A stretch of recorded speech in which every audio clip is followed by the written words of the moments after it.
Welcome to Buildings and Beyond, the podcast that explores how we can create a more sustainable built environment by focusing on efficiency, accessibility, and health. Hey everyone, Alex Mirabli here, co-producer and co-editor of the Buildings and Beyond podcast. Although we are nearing the end of Women's History Month, we wanted to shed light on a topic that we feel should be discussed continuously, and that is gender equity in the workplace. Although our industry has made some progress in this area, considering it has, and in many cases still is, a male-dominated field, our guests explain that there is still much to learn. From recognizing microaggressions and implicit biases, to evaluating identity and authenticity, our guests share the experiences that have motivated them to become successful practitioners, leaders, and in some cases, role models for others in the industry. Personally, this episode has opened my eyes to new ways I can promote gender equity in the workplace, and I hope it does for you too. Our guests are Michelle DeCarlo, Associate Partner at JB&B and President of Commercial Real Estate for Women in New York, also known as CREW, Saeideh Kirby, Senior Director of Energy and Sustainability Services at JLL, and Erin McElwee, Building Systems Consultant at Stephen Winter Associates. Here's your host, Kelly Westby. So welcome, Michelle, Erin, and Saeideh to the podcast. I'm really excited to have you all here with me today. Thank you. Thank you. It's great to be here. Thanks for having me. Yeah, definitely. Michelle, why don't you start us off with giving us a little intro on who you are and your background? Sure. I'm Michelle DeCarlo. I'm an associate partner at Jarrow, Spahn & Bowles. We're a full-service MEP engineering firm. So I do HVAC design by background. My current focus is largely on high-rise commercial office buildings, large commercial office tenant fit-outs, and airports. Also, out of my day job, I'm the president of CREW New York, which is commercial real estate for women. Amazing. Thank you. And Erin, what about you?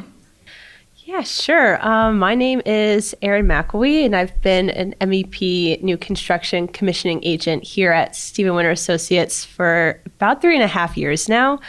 I mostly work as like an energy code consultant for buildings here in New York City, but I have some experience in the Mid-Atlantic and DC regions as well, and starting to dabble in retrofit commissioning. Amazing. And Saeideh, why don't you bring us home? Yeah, I'm Saeideh Kirby. I'm head of sustainable operations for Jones Lang LaSalle. And what that really means is that I support a group of about 50 professionals across the U.S. to help them provide the sustainability services to our clients, either regionally, nationwide, or globally. Amazing. Well, thank you all for being here today. So we are all women in the industry that's pretty historically male-dominated, HVAC and building operations and construction. And we are going to try to release this episode during Women's History Month. So I wanted to bring a bunch of female leaders, newer and existing female leaders together to have this conversation. So I'm excited to hear all of you talk a little bit more about that, about gender and the workplace and what your thoughts are. So maybe we can talk a little bit about our personal experiences in the field and any challenges that we've faced. What challenges do you still face, even as you've kind of grown in the ranks of your positions? So I guess I can start a little bit on that. With a little bit of a story, I guess. So I'm originally from Middle East, and I was born and raised there and went to college there. And obviously there was a very obvious sexism, growing up. You always felt like a second-class citizen.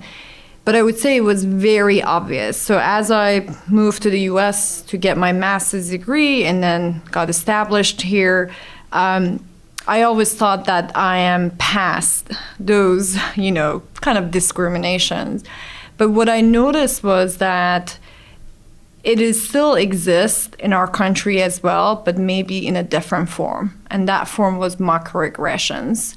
When you're dealing with a very obvious discrimination, you know what you're up against, so you can actually fight that or separate yourself from those kind of discrimination points and really think that you're beyond that. But when you're in an environment that it's microaggression, it's hard to point that out, right? It's hard to say that, well, what you just said is not right, or that made me feel comfortable. You can't just really pick up the fight every single time that a microaggression happens. And I feel that my experience in the industry has been a combination of these microaggressions that if you don't pay attention to them, they can sit in your subconscious that maybe I'm not good enough, or maybe I shouldn't take that leadership opportunity, or other things that can be the result of those microaggressions. So I say that that has been a lot of my experience in the past. But I'm happy to also say, as I got more experience in the field and kind of now have much thicker skin when I deal with situations like that, I'm able to point those out and, when appropriate, get into a conversation and really at least have that impact around the people within my organization to make sure that we avoid them as much as we can. I think that's such a unique perspective. Starting out in my career, I originally tried to fit in, right? And always would wear suits and kind of dress like a man. And then when I became more comfortable in myself, in my position as an engineer, and started to gain a little bit of leadership responsibility, then I took on more of my own identity and being my authentic self. And I think not conforming, if that's the word I want to use, then allowed me to not be burdened by it and focus on me and being a leader and growing myself and my career.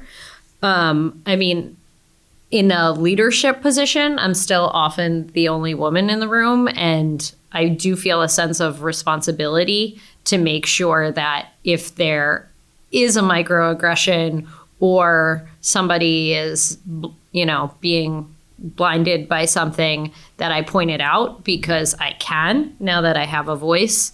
And that's kind of where I am now in my career. I feel like there are a million examples of that. I mean, I feel like we have to have a full episode around those examples of what happened, what you said about how you dress up or how you had to prove yourself, that, especially in the technical world, every time I would do a site audit, the first 30 minutes was, hey, I know what I'm talking about. I am a technical person. I am here to provide my technical services.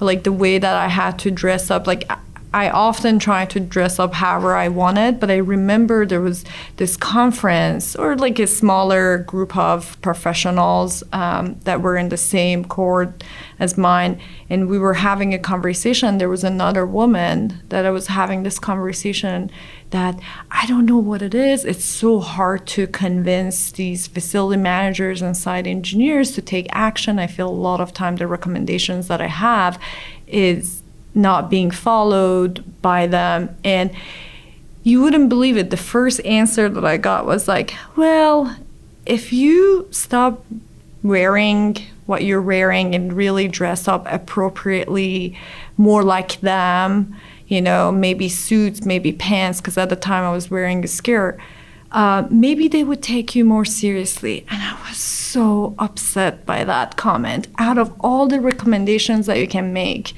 maybe you should have a better business case. Maybe you point out what their challenges are in the building and you can convince them more. The first comment was about my appearance. And that's, I feel also an example of that microaggression, right?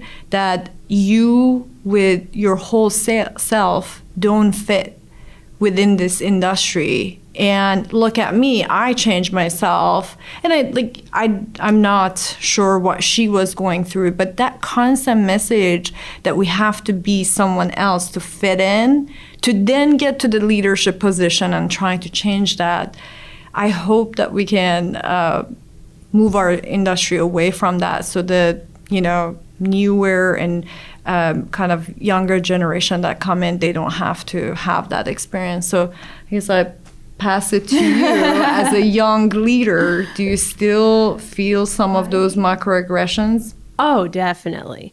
Definitely feel those microaggressions, have experienced those, unfortunately. I actually had an interesting experience while I was in college that is, I think, the opposite extreme of what you guys were talking about your experiences being. So in college, I was in a physics program, not an engineering program, but I imagine my experience for other women in undergrad engineering is probably similar. My physics program was like about a third women to 2/3, not horrible, but not 50-50.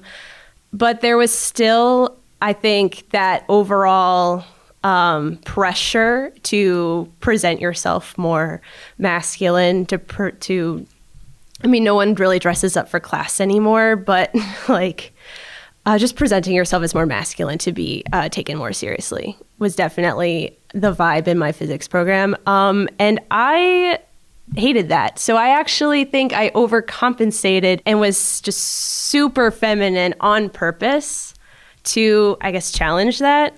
And it was exhausting. Like I dressed up, I did my makeup, I did my hair. I was determined to present as more traditionally feminine in this physics program, and they were just going to have to deal with it. And it was annoying. on my end, the effort that I put in was exhausting, but then also it was, once I think I was able to establish the fact that I belonged there at that physics program and that I was following along and I knew what was happening and I could ask questions, people did start taking me more seriously. Maybe that changed some of my classmates' perspectives on me, but professors, no way. Was not taken seriously by my professors at all, and it actually discouraged me from pursuing a PhD in physics entirely, because I was like, I hate this. I hated that environment. How unfortunate. I think that's so interesting that the same vibes kind of could send people in very different directions, but it's still that feeling of needing to do something one way or the other, either needing to stand out or needing to fit in to establish who you are. So that's a really interesting common thread. Thank you for sharing some of those personal stories. Is there anywhere within, I assume somewhere along the line you found some support in staying within your career here, or here in New York or in the industry? Where did you find support throughout your career? So I was recently thinking about this, and I know a lot of people talk about mentorship, and I realized that early in my career, I didn't have a good mentor starting out, but I had a lot of good peers. And I don't think it was a term in my vocabulary at the time to realize that there was a lot of peer-to-peer mentorship, right? With the people that I became friends with and bounced ideas off of, and we kind of learned the ropes together. And I think that gets undervalued, and not, everybody thinks I have to find my mentor or I'm not going to get there. And there's everybody among you that is a resource and can really help you grow. And before I found a mentor, not to say that these people went away, but that really helped me kind of navigating the industry starting out. So a little bit of a shout out on the peers. And I do think it's important to find a mentor, but it's organic. And it doesn't need labels, and just finding the people that you gravitate towards, that you can bounce an idea off of or look up to, and different people in your circle may be able to provide support in different areas.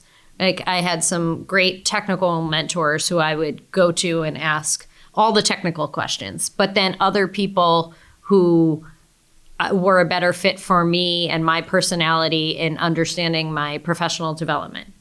And so not looking at it as being one person, but having connections in all different areas, whether it's in your firm or outside or the person sitting next to you. I love that. I was thinking very similarly that there's not one person that I've looked up to, and I've answered the question similarly before, but you're interacting with different people every single day, and there's always something that you can learn from somebody or pick up, even if it's what not to do. But there's opportunities for you to learn from your peers, from the people that, technically report to you, from people inside your organization or out. So I love that idea of pulling mentorship, I guess, rather than looking for an individual mentor. Yeah, I would say I agree with that. I think the role of the peers is very important. I think initially earlier in my career, when I was trying to get support or help, I would either listen to podcasts or articles or books. And after a while, this concept was very clear to me that women are over-advised and under-sponsored. I kind of got tired of reading these articles that women need to do this or women need to do that. If you want to basically improve or make a step forward, you then have to, I remember there was this article that was telling that, women tend to not stay around after meetings, and men stay around after meetings and make those personal connections. And as women, you need to also stay around. Don't just be so limited by that meeting, have conversation, make personal connection. And pretty much every article and books that I was reading, it was just advice. And most of those advices were around what men do. So you have to do similar things to then be able to establish yourself. And I think at some point, again, through experience and also some support of the peers, I realized that, okay, enough. I have all the data points that I need to, but I think that sponsorship and kind of having that ally is very important in terms of making progress. So I started investing time to get connected with the leadership within my organization and really communicate about my interests and also proving myself. So then when the right opportunity comes, they can sponsor me for the next step in my career. And definitely did that outside of the time that I have to allocate in my regular responsibilities. So there's that element of going a little bit above and beyond too. But rather than asking, what do I need to do, kind of get another set of advice, I try to focus on communicating what I'm looking after or asking them to provide opportunities or put those opportunities in front of me or make the connections. So then when I'm ready for the next step, they're sponsoring me in building those connections and making hopefully the next step in my career happen. That's really interesting because when you were first talking about the sort of advice versus sponsorship, I struggle with this, and we can talk a little bit maybe next about when we're giving advice or giving support for or giving sponsorship for other women in the industry. I struggle with that sentiment of, well, I can only control what I bring to I can't get someone to sponsor me. I can maybe influence them by what I'm doing. And it sounds like you did take it upon yourself to get in the room, to be at the table, to take up your seat, to take up the space. And while that maybe tends to be associated with men, I think it is generally a good thing. You can't know what's going on in the organization unless you're in the room, unless you're part of those conversations, unless you're talking to people, and outside of work hours, frankly. And so you can't make your own connections to where does this tie to my career? Where can I then ask for sponsorship? I don't know if there was an intentional connection there, or you feel like it's a little bit of both.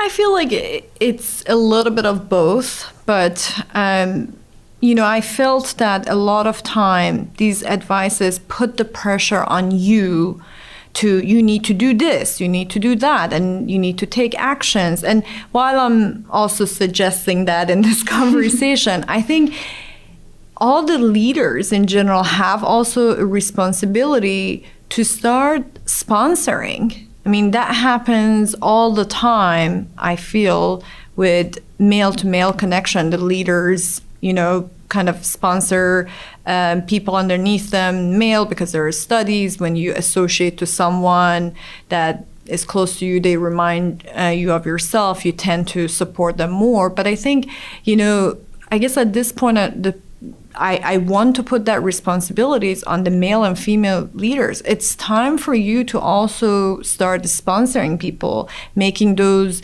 connections, connecting the dots for them. Because it's enough of us, I feel, asking women, especially, younger in their journey, earlier in their journey, to kind of take all these actions. Yes, they need to take action, but at some point it's also the sponsorship for women to really help them move their career forward. Right, I guess you're challenging, another way to put it would be just to challenge leaders in the industry out there to look at who maybe your direct reports are, or look at your mentees, look around your, immediate environment, and do they look just like you? Or do you need to diversify who you're mentoring? Mm-hmm. You can put the onus on people that have more power in the industry in that way. Yep. Yeah, I think that's a great idea. And what about for you, Erin? When have you felt supported, or what helps you feel supported in the industry throughout your career? It was, the first thing I noticed about Stephen Winter when I was job hunting was that you, Kelly, were the one that reached out to me from my phone screen. And I was like, a woman signed this email. And then I was like, oh, wow, I'm so impressed by that already. No, but what I think I got so lucky with was the fact that Stephen Winter's, one of the first few places that I started applying to, just has a lot of women in their leadership. So it's kind of this nice little bubble. I think our 2021 numbers were that we're kind of evenly split, 50-50 amongst men and women throughout the company. And one thing that I noticed when I was looking up and applying, there were so many women in senior engineer positions, PEs, senior consulting positions. That was incredible. I get the job and I immediately just have all of these women in senior positions to look up to. I love that. Switching gears a little bit again, what can men in power do to support the women leaders? 3 things came to mind for me. And the first one is to be allies for women and pay attention, amplify women's voices when you hear somebody talk over her or steal her idea. Make sure you circle back that conversation because they're in the position of power and could potentially redirect or call somebody out for stealing somebody else's idea. Obviously, we've talked a lot about mentorship, and if you see somebody with potential, become their mentor. But I think the biggest point to what you were saying, Saeideh, is to be sponsors, because when it comes down to deciding who gets the next biggest project or who gets the promotion, very often it's the men in the room making those decisions, and that's when their sponsorship is needed, and that's where it brings the most value, and that's where they can make the most change. I would agree with that, and I think we touched on that a little bit with the previous question. We often tend to kind of sponsor people that look more like us, talk more like us, and you make those subconscious connection with them.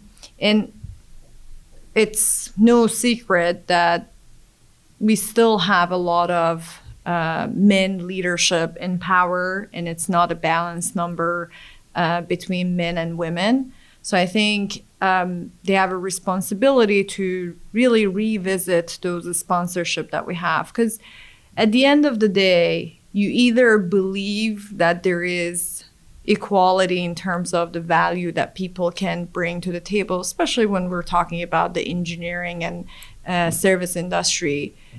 You believe that both male and female can provide that value to the table or not.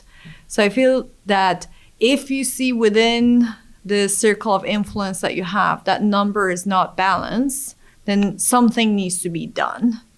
And it should be a responsibility for everybody, whether men or women in the leadership, to make sure that that balance happens. So I would say that sponsorship is very important. Again, advices can be helpful for sure, but I need to see more action. We need more action, more taking risk. I see that risk is taken all the time around more junior male associates or engineers. I want to see more of that in the industry with the females as well.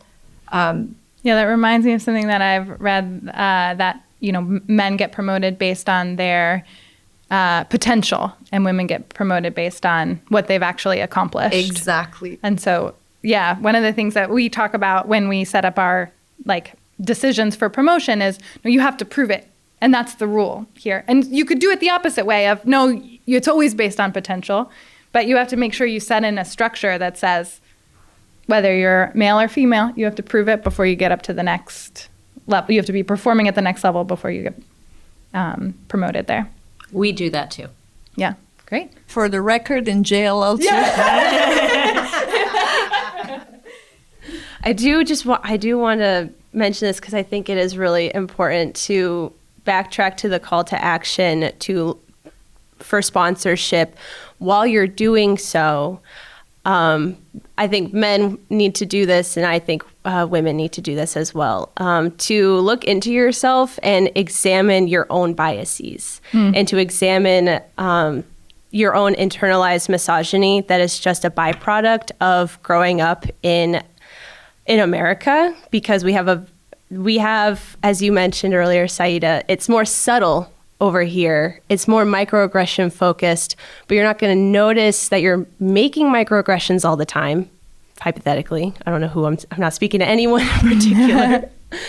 You're not going to notice that you're making microaggressions if you're not looking into yourself and checking your own internal misogynist biases. That, again, doesn't mean that you're walking around being a sexist person, a misogynist, but you might accidentally make a comment about a woman's appearance, like at that conference that you mentioned. That comment that woman said to you was totally out of line, but came from her own internalized misogyny. And so if we just educate ourselves on where the internalized misogyny is coming from, usually the media, usually advertisements, then we can check ourselves. And, the thought might come into your head still. You just process it. You catch yourself. You're like, oh, crap, that was internalized misogyny. And process it and then say, okay, in the future, I'm not going to let that bother me. Or in the future, I need to make sure to not comment on that woman's appearance when she's just looking for business advice. Yeah, I like that point. And one thing that I started doing about, I would say a few years ago, was that every time I challenged myself, that every time I was about to pass a comment or make a decision about, not only about women, I also think there are different types of biases against, ethnicity, background, and all that. Internalized racism, similar. So every time I was about to make any comment or a decision, I would ask myself, would I say the same thing, or would I make the same decision if this person was a white male? And I actually, to my surprise, there were a couple of times that I backtracked a little bit, said, well, maybe not. And that helped me to really put myself in check. And I do agree with you. We're humans, and one of the ways that we learn is by seeing patterns and making certain decisions about those patterns. And because of, to your point, media or other data points that we had in our lives, we've seen perhaps certain patterns that are not correct, or the conclusions that we're making based off of them are not correct. So it has allowed me, by doing that simple tool, you have to develop tool, you can't just like completely be a different person. By developing those tools, it has helped me to really check for those biases, and I found that helpful. So would recommend it to everybody. Yeah, I do it too, and I definitely find it helpful. And yeah, because like you said, humans aren't perfect. We are going to accidentally say the wrong thing. It's pretty much guaranteed. You can throw out a quick apology if you did end up saying it to someone's face. But if it's just in your thought process, you just go, oh, I need to just be better in my own head so that I can be better outwards with the people that I'm interacting with. I think that's a great point. And I also find for myself, sometimes I'll stay in my head and triple guess myself of, well, am I thinking this? Am I thinking that? And it stops me from actually taking action. Yeah. And so I think for me, balancing that with actually say what's on your mind, but leave open room for doubt. And leave open that you might not be right in your assessment, that you've gotten your assessment from some group of things that you've seen. And if you stay open for doubt and really be present with the person who you're talking to, you can pick up when they're like leaning back in their chair a little, or they're feeling a little slumped down. And you can say, I'm not sure what's going on here for you. Are you, have I said something? Like, how are you taking this? What's going on? How is this conversation for you? And you can kind of bring that conversation out. So together you can find where the biases or and I think that works in everything, both based on, gender or race, but also based on speaking truth to power and things like that. And when we have everyone back on the podcast in 5 years, what will we be talking about then?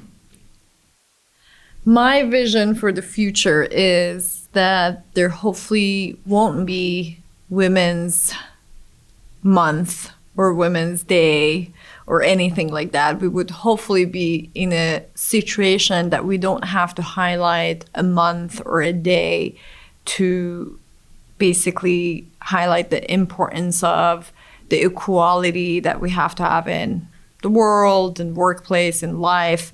So that's always what I say on Women's Day, that happy Women's Day, but I hope we never celebrate this day ever again in the future.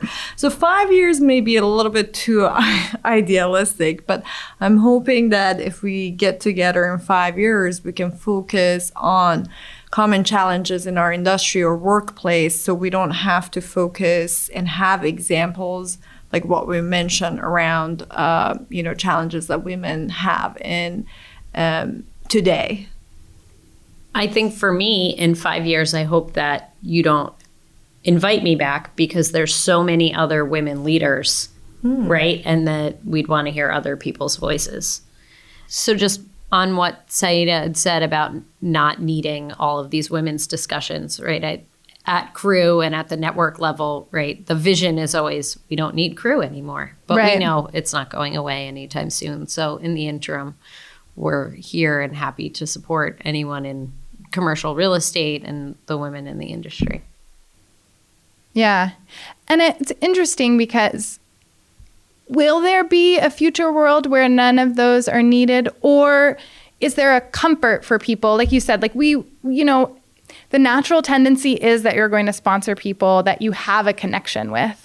So should we continue to try to build connections based on the connections that we have? And maybe not. Maybe it's wrong to sort of like divide it that way, and you should sort of look around and find. But naturally, you're going to gravitate towards someone maybe because they ski, or maybe because they're a woman, or maybe because they live in New York, or love New York, or love to eat, or love pizza, or whatever. And is that like, should you encourage that or stay away? I'm not sure. What do you think? I think that should be encouraged, but when those connections specifically is exclusive between a certain, for example, race or a certain gender, I think that's when it becomes a problem. You can't say like, oh, eliminate all the common points. And basically, I may see someone that we really don't connect, and it's hard to, continue that relationship, whether that's professional or friendship or mentorship.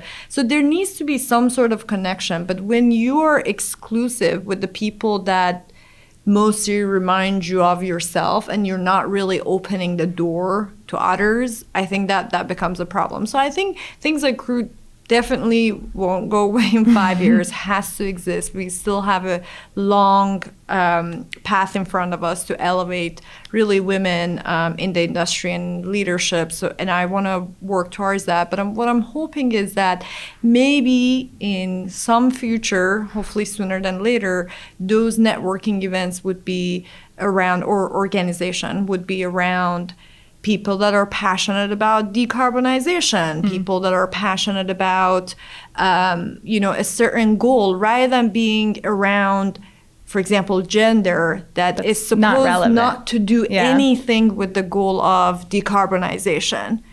But unfortunately, because of that disadvantage that we had throughout the history by not having an opportunity to sit at a table. For God's sake, women were not even allowed to pursue certain majors at university. So we have to overcompensate for some of those disadvantages that was imposed to us. So these organizations are needed. Celebrating Women's History Month is needed. Having a day to highlight the accomplishments are needed. But I think in the future, I'm hoping to move away from that to the point that we have different common areas and common focuses to talk about. Yeah, that's a great point. That was a very good counter to my point. Thank you. This was really fun. Yeah, I feel like we got it. Thanks for listening. For more info, check out the show notes at swinter.com/podcast. That's swinter.com/podcast. Buildings and Beyond is brought to you by Stephen Winter Associates. Our goal is to improve the built environment. If you're on a similar mission, consider checking out our careers page. We have offices in New York City, Washington, D.C., Connecticut, and Massachusetts. If you have ideas for episodes, suggestions for guests, or general feedback about the Buildings and Beyond podcast, we'd love to hear it. You can get in touch by emailing podcast@swinter.com. That's podcast@swinter.com. Thanks.